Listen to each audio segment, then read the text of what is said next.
सांवला सांवला है ना, ये प्रत्येक युग में शरीर ग्रहण करता है। इसके पहले युग में क्रमशः इसने श्वेत, रक्त, पीत इन 3 विभिन्न वर्णों को धारण किया था, रंग को स्वीकार किया था। लेकिन इस बार ये काला काला हुआ, कृष्ण हुआ, इसलिए इसका नाम होगा कृष्ण।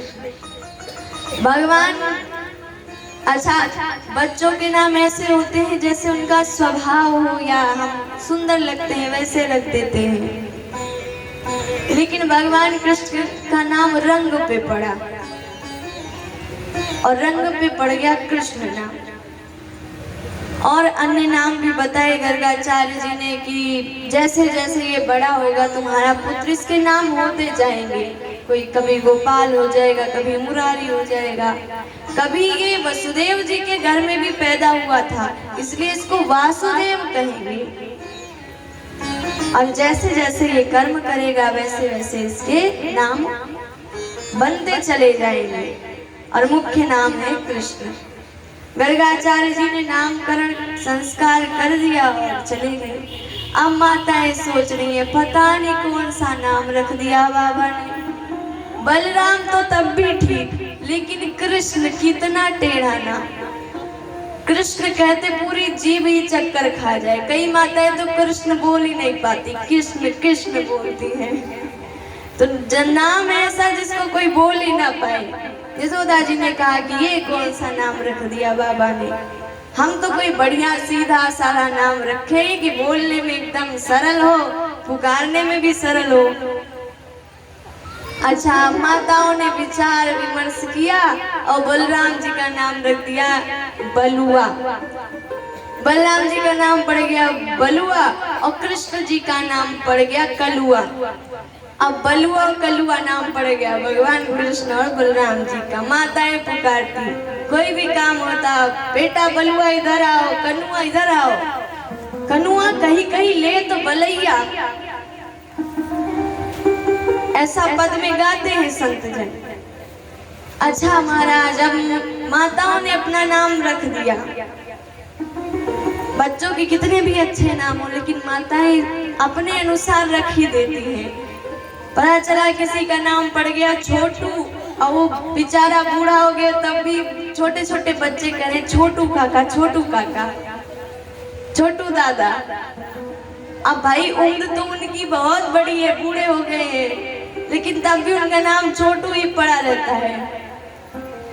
गोलू मोलू पता नहीं कौन कौन सा नाम रख देती है माताएं, और बच्चों को वो पता चलता है बुढ़ापे तक झेलना पड़ता है उन नामों को।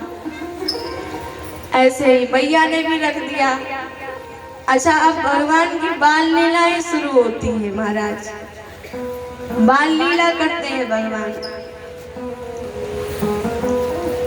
और कहते एक बार तो भगवान शिव आते हैं प्रभु के दर्शन के लिए। भगवान शिव ने कहा कि चलते हैं प्रभु का दर्शन करते हैं। भगवान शिव भगवान कृष्ण के दर्शन के लिए आते हैं।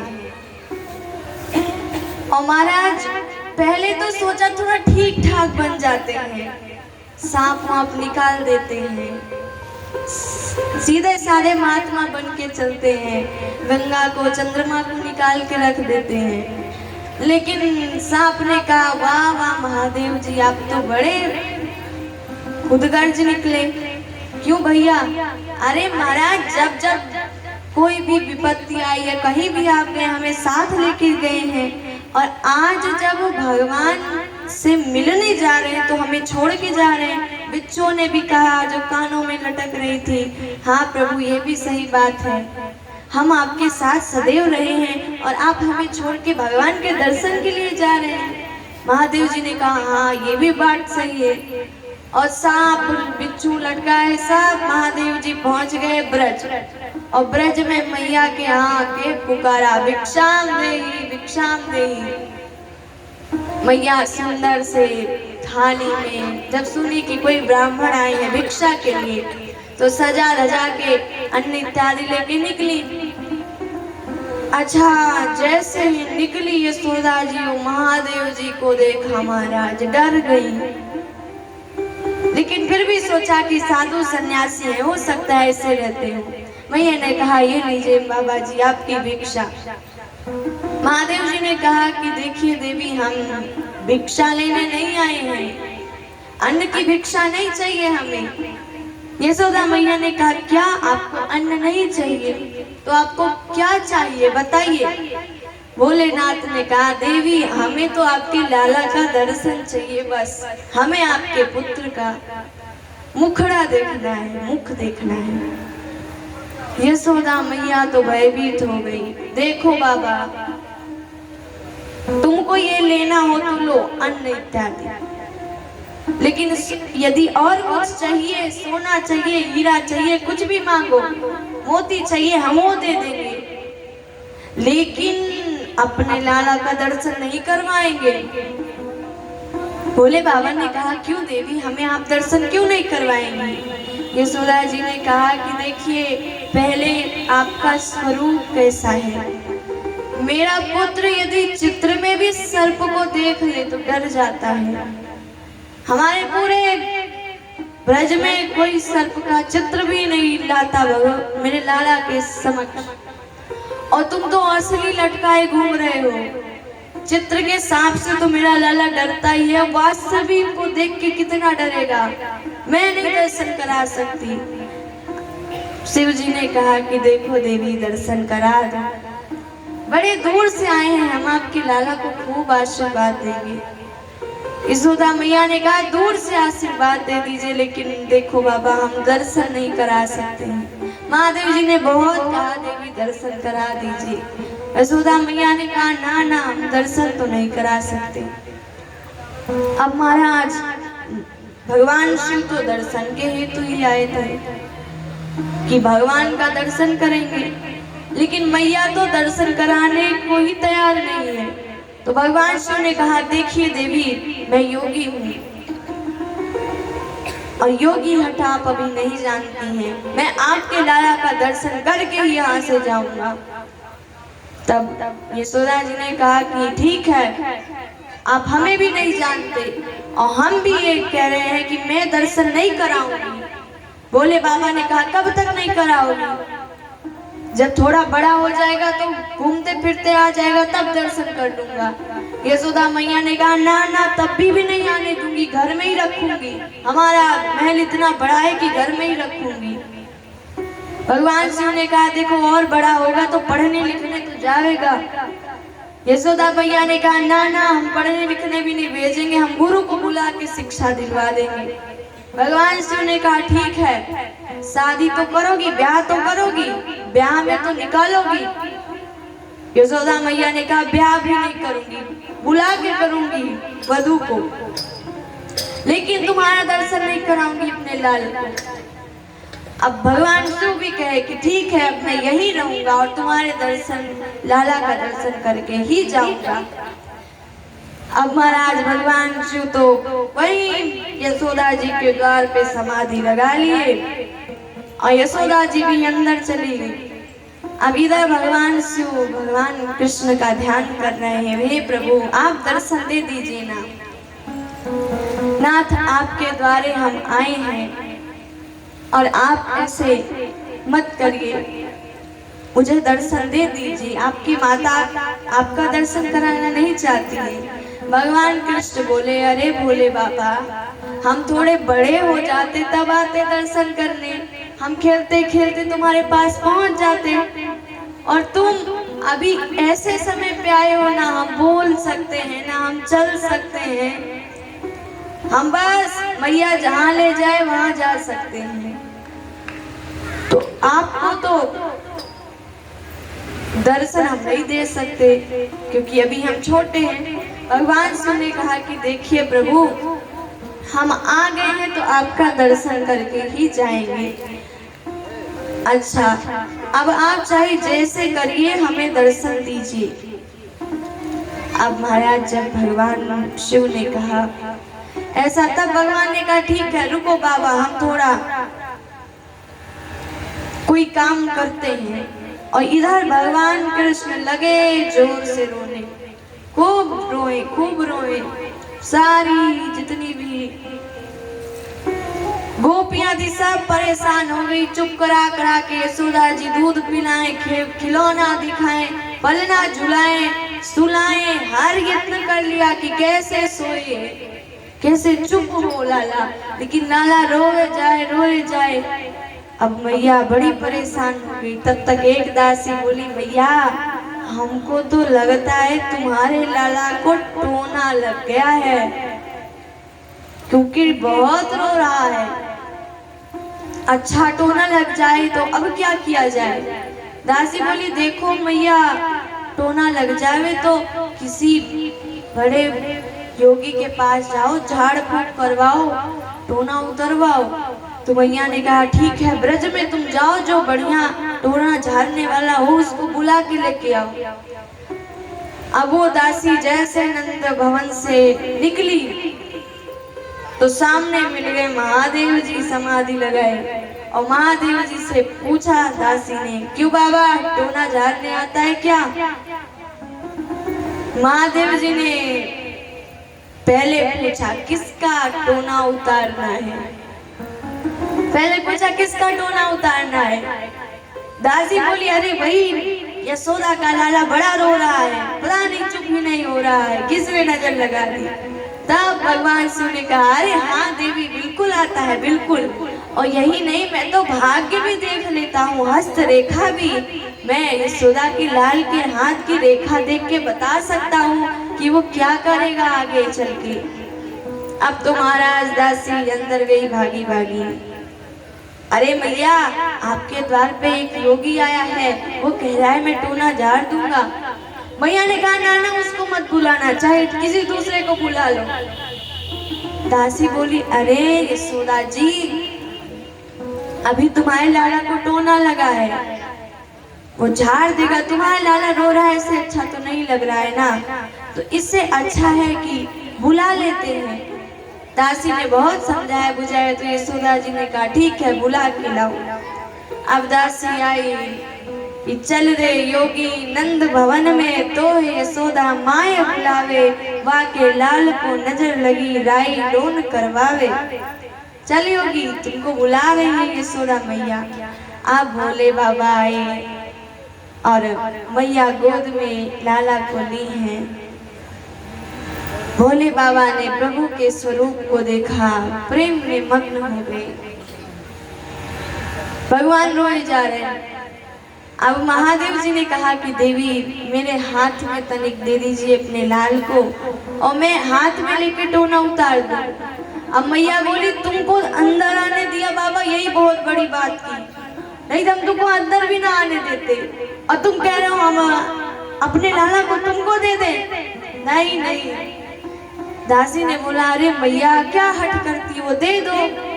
अब मैया डरते डरते लाला को दी।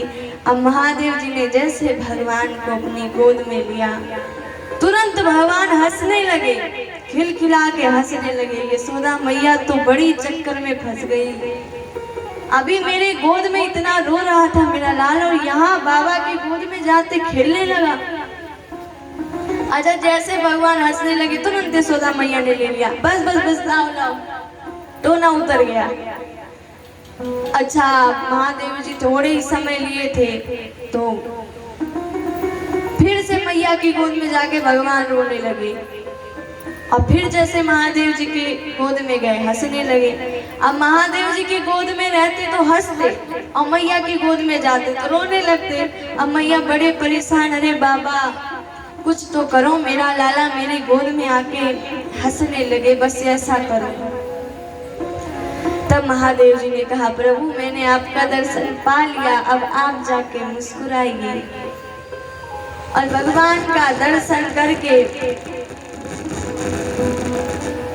भगवान के उस स्वरूप को देखकर महादेव जी ने पुनः जब मैया को दिया तो मैया की गोद में जाके भी भगवान हंसने लगे। अब तो मैया बड़ी प्रसन्न हुई, वाह वाह कितना सुंदर, सचमुच बहुत योगी है। मैया ने हाथ दिखाया, महादेव जी ने कहा कि देवी आपका पुत्र बड़ा होके बहुत यशस्वी होगा, बहुत नाम करेगा, बहुत सारी लीला करेगा। माता तो और प्रसन्न हो गई। और कहते हैं कि माता कहती हैं कि रह रे योगी नंद भवन में ब्रज में वासो की जय। और जब जब मेरो लाला रोवे तब तब दर्शन दीजिए। रह रे योगी नंद भवन में, अरे योगी तुम नंद भवन में ही रहो, जब जब मेरा लाला रोएगा ना तुम्हारे गोद में कर देंगे, चुप हो जाएगा। तब महादेव जी कहते हैं देवी अब मैं चलता हूँ, अब आपका लाल इसको नजर नहीं लगेगी। और महादेव जी वहां से चले आए। तो महादेव जी भी पहुंच गए थे भगवान का दर्शन करने। अच्छा, अब भगवान थोड़े बड़े हो गए हैं, बकैया बकैया चलते हैं, यहाँ तक कि कोई आता रहता है उसके पीछे हो लेते हैं ये हमारे नंद बाबा है। और कुछ दूर जाके जब पता चलता है ये तो हमारे बाबा नहीं है, तुरंत भाग के फिर आ जाते हैं। और एक दिन भगवान माखन चुरा रहे थे भाई, मटकी में बढ़िया हाथ डाल रहे थे और माखन खा रहे थे। और उतने में आ गई माता यशोदा। मैया ने कहा क्यों लाला तू माखन चुराया है? अब भगवान इतने चतुर, जरा देखिएगा। भगवान ने कहा ना ना मैया मैं माखन नहीं चुरा रहा। मैया ने कहा कि रंगे हाथों पकड़े गए, उसके बाद बोल रहे हो कि मैंने माखन नहीं चुराया। तब भगवान ने बहाना बनाया, देखो मैया तुमने ये जो पद्म राग का कंगन पहनाया है ना, ये धूप में बहुत जल रहा था, तो जलने के कारण मैंने मटकी में आके हाथ डाल दिया जिससे मेरा हाथ शीतल हो जाए। मैं माखन नहीं चुरा रहा था, बस हाथ शीतल कर रहा था। और मैया को तो पता है, मैया खूब हंसती है। एक बार तो भगवान आंगन में लेटे थे, उतने में देख लिया चंद्रमा। और चंद्रमा जैसे देखा भगवान रोने लगे, हमको चाहिए चाहिए, तोतली बोली से चाहिए, बोल रहे हैं चाहिए चाहिए। अब गोपियां भी बैठी थी, एक गोपी ने लिया, लाल तुमको क्या चाहिए? तो भगवान ने ऊपर दिखाया, वो चाहिए। गोपी ने कहा अरे लाला वो तो मक्खन है।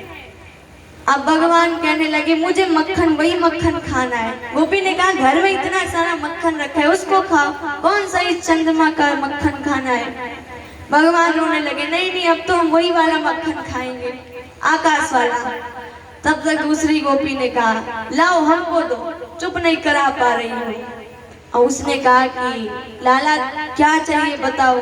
भगवान ने फिर दिखाया, उस चंद्रमा को चाहिए। अब महाराज वो गोपी बोली अरे ये झूठ बोल रही, ये कोई मक्खन वक्खन नहीं है, ये तो हंस है, देखो कितना सफेद सफेद है, हंस है। अब भगवान और जोर से रोवे, अरे मुझे वो हंस दो, वो हंस दो वरना वो भी तैर के पार हो जाएगा, अभी इस समुद्र से तैर जाएगा, मुझे जल्दी वो हंस चाहिए। अब भगवान और जोर से रोने लगे। तब मैया ने गोद में बिठाया, लाला ये सब झूठ बोल रही है, ये कोई हंस वंस नहीं है, ये तो माखन ही है। भगवान ने कहा अच्छा मैया तो माखन चाहिए वो वाला मुझे। मैया ने कहा देखो पुत्र मैं तुमको एक कथा सुनाती हूँ। भगवान ने कहा सुनाओ मैया। मैया ने कहा देखो एक क्षीर सागर है। भगवान बोले मैया वो कैसा? मैया बोली कि देखो पूरा दूध का समुद्र है, दूध का सागर है, क्षीर सागर। भगवान ने कहा कितनी गैयों ने दूध दिया होगा कि पूरा समुद्र बन गया? मैया ने बोली लाल जिसने गैया के अंदर दूध डाला वो बिना गैया के भी दूध बना सकता है। अच्छा मैया आगे कहो। तो पुत्र एक बार समुद्र मंथन हुआ, मंदराचल पर्वत की रई बनाई गई, मंदराचल पर्वत की मथानी बनाई गई, वासुकी नाग की रस्सी बनाई गई, देवताओं ने असुरों ने मंथन किया समुद्र का। भगवान बोले अच्छा मैया जैसे गोपियां मंथन करती हैं वैसे ही ना? भगवान ने जब ऐसा कहा मैया ने कहा हाँ हाँ वैसे ही। और मेरे पुत्र जब मंथन हुआ ना तो उसमें कालकूट विष निकला।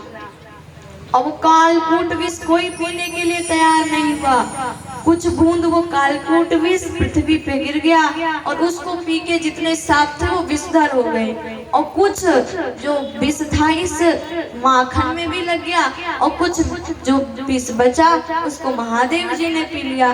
तो मेरे पुत्र इस माखन में विष लगा है, ये देखो काला काला, इसलिए मेरे लाल तुम घर का ही माखन खाओ, ये विष वाला माखन है, इसको मत खाओ।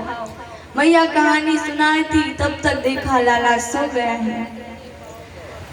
तो मैया ने भगवान को पालने में सुला दिया, और गोपियां भी बड़ी आनंद में मग्न है कि अरे वाह मैया तुम तो लाला को बढ़िया से सुला दी।